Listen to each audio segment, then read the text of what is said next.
Islamabad high court के 6 जजेस ने पूरे कानूनी निजाम के ऊपर धमाका कर दिया। इंटेलिजेंस ऑपरेटिव्स, पाकिस्तान के इंटेलिजेंस एजेंसीज के ऑपरेटिव्स इंटिमिडेट कर रहे हैं पिछले 1-1.5 साल से जजेस ऑफ द सुपीरियर जुडिशरी काजी फाइज ईसा साहब, जो कहते रहते हैं कि जी उन्हें खबर नहीं है, ये चीजें होती रहती हैं। उन्होंने ये इल्जाम लगाया था जस्टिस सिद्दीकी ने, बेंचेस कोर्ट की तश्कील हो रही थी, उसके अंदर मेजर जनरल फैज हमीद और आईएसआई के ऑपरेटिव्स का बहुत हाथ था।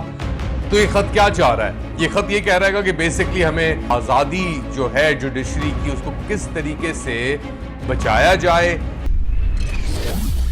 इस्लामाबाद हाई कोर्ट के 6 जजेस ने पूरे कानूनी निजाम के ऊपर धमाका कर दिया।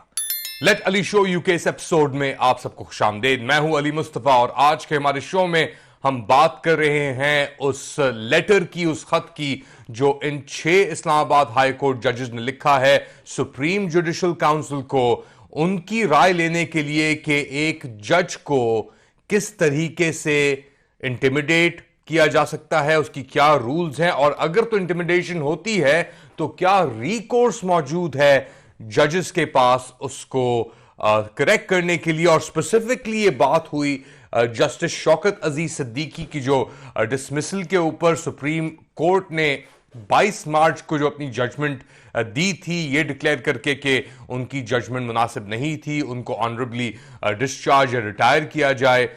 मगर इस खत के अंदर जो इस्लामाबाद हाई कोर्ट के जजेस ने लिखा है, जो बेसिकली एसेंशियली कह रहा है कि इंटेलिजेंस ऑपरेटिव्स, पाकिस्तान के इंटेलिजेंस एजेंसीज के ऑपरेटिव्स इंटिमिडेट कर रहे हैं पिछले 1-1.5 साल से जजेस ऑफ द सुपीरियर जुडिशरी, या तो वो इस्लामाबाद हाई कोर्ट के अंदर हो या एल्सवेयर। और अब उन्होंने आके ये पल्ला बिल्कुल खोल दिया है सबके सामने, जिसके अंदर उनके टारगेट आप जो नजर आ रहे हैं बज़ाहिर तौर पे, वो तो नजर आ रहे हैं इंटेलिजेंस एजेंसीज के सरबरा, बट मोर इंपॉर्टेंटली जस्टिस काजी फाइज ईसा साहब, जो कहते रहते हैं कि जी उन्हें खबर नहीं है, ये चीजें होती रहती हैं, अगर सबूत नहीं है तो फिर जजमेंट कैसे हो।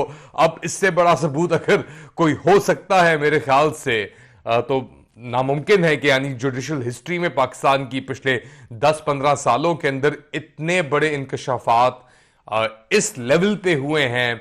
और अब इनका क्या जवाब आएगा, कैसे जवाब आएगा, given what is been going on Pakistan के अंदर और पाकिस्तान की जुडिशरी के अंदर, जिसके अंदर जुडिशरी खुद ही टेंटेड हो चुकी है।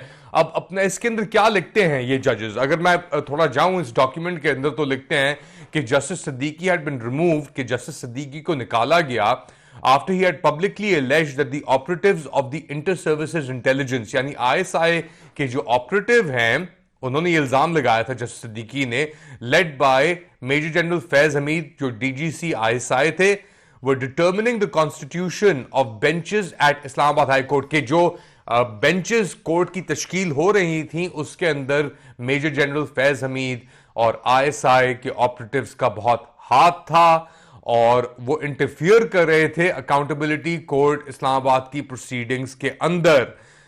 बहुत बड़ा इंकशाफ ये किया है इसके अंदर। कह रहे हैं ये जजेस आके कि जी जस्टिस सिद्दीकी को इसलिए रिमूव किया गया क्योंकि वो इन सब चीजों के अंदर ये हाईलाइट कर रहे थे हैवी हैंडेडनेस, एक्सेसिवनेस, और इन्होंने नोट किया कि जो सुप्रीम जुडिशल काउंसिल थी उसने opined that justice Siddiqui had failed to substantiate, independently corroborate, substantiate और prove the allegations levelled against him.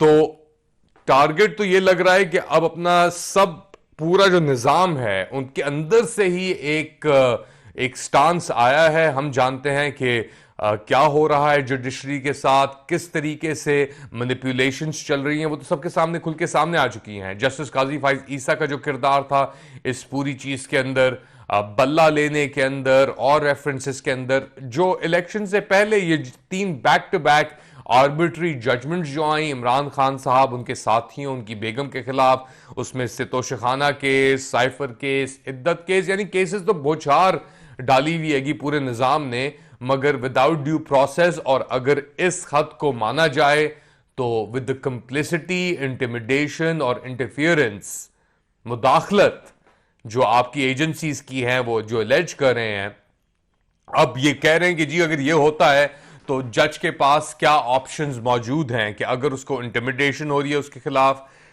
Interference हो रही है, जो एलिगेशंस लेवल हुई हैं, बहुत सिवियर एलिगेशंस हैं ये।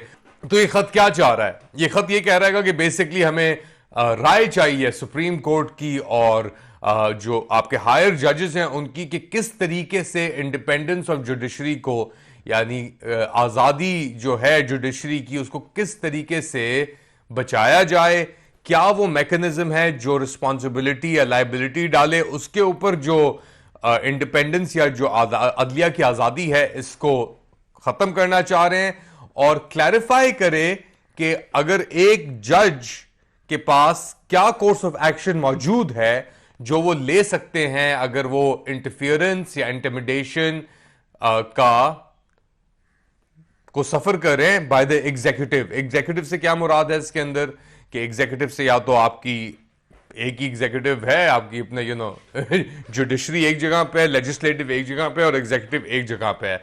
यहां पे एग्जीक्यूटिव के अंदर आपके जो गवर्निंग कोलिशन है वो आती है, मगर उसके साथ साथ जो उसको बैक कर रही हैं इंडिपेंडेंस एजेंसीज या ऑपरेटिव्स, वो आती हैं। तो ये अब जो आईएचसी जजेस ने एक मीटिंग सी की है सुप्रीम जुडिशल काउंसिल की, इसके ऊपर क्या रद्द अमल होगा। काजी फाइज ईसा साहब जो बिल्कुल ही खोए खोए से रहते हैं, कहते हैं कि जी मेरा तो कोई काम ही नहीं है इस चीज के अंदर, मुझे ना फंसाओ, ये ना करो, वो ना करो। उनका क्या रद्द अमल होगा इसके अंदर? तो बहुत बड़े सवालिया निशान उठ गए हैं इस लेटर के बाद, इस खत के बाद। और ऐसे वक्त पे आया है जब अमेरिका ने भी, और वहां पे एक टेस्टिमनी भी हुई है, वहां पे डोनाल्ड लू साहब भी आके बोले हैं कि जी हम पाकिस्तानी कोर्ट से हमारी तवक्को है, अकाउंटेबिलिटी मैकेनिज्म से हमारी तवक्को है कि इलेक्शन इंटरफियरेंस अगर हुई है तो उसकी वो जज करेंगे और उसके ऊपर वो डिसीजन अपनी देंगे। अब ये बम फटने के बाद और इसके साथ साथ जो कार्रवाई अमेरिका में चल रही है, जो निगाहें पड़ी हुई है पाकिस्तान के फ्लॉड इलेक्शन के ऊपर, इमरान खान साहब के खिलाफ जो केसेस हुए हैं, वो सब एक बार फिर ऊपर उठ के आ गए हैं और एक प्रेशर भी क्रिएट हो गया है पूरे सिस्टम के ऊपर कि भाई यहां पे तो जुडिशरी कह रही है कि उसके ऊपर इंटिमिडेट किया जा रहा है ये हसास इदारे और उनके ऑपरेटिव्स इन्हें इंटिमिडेट कर रहे हैं। तो अब मेरे ख्याल से अगला जो ये अगले चंद दिन जो हैं, जिस तरीके से ये टमल्ट चलती आ रही है इस मुल्क के अंदर पिछले 1.5 साल से, फिर 8 फरवरी के अंदर जो हादसात हुए इलेक्शंस को लेके, अब चीज आके एक ऐसे हेड पे आ रही है जहां पे कुछ ना कुछ होना जरूरी है। अब छुप के ये चीजें नहीं हो सकती, पीछे से ऑपरेट नहीं कर सकते। अच्छा, मेंशन तो किया जनरल फैज हमीद को, जो साबिक आपके हेड थे आईएसआई के। करंट जो प्रोसेस चल रहा है उसके ऊपर ही बहुत बड़े सवालिया निशान है कि ये क्या कर रहे हैं, ये प्रोटेक्ट कर रहे हैं कि नहीं कर रहे, ये इंटिमिडेट तो नहीं कर रहे, ये धमकियां तो नहीं दे रहे ये जजेस को। अब इन सब चीजों का फैसला होगा एक सुप्रीम जुडिशल काउंसिल में, मगर उसके लिए सुप्रीम कोर्ट की जो जुडिशरी है, जो जजेस हैं, उनको एक डिसीजन लेनी पड़ेगी कि वो इस खत को किस तरह ट्रीट करते हैं। आपका क्या ख्याल है? Do write, subscribe and let us know. Comment section के अंदर जरूर बताइएगा। Press the bell icon. अपना ख्याल रखें। अल्लाह हाफिज।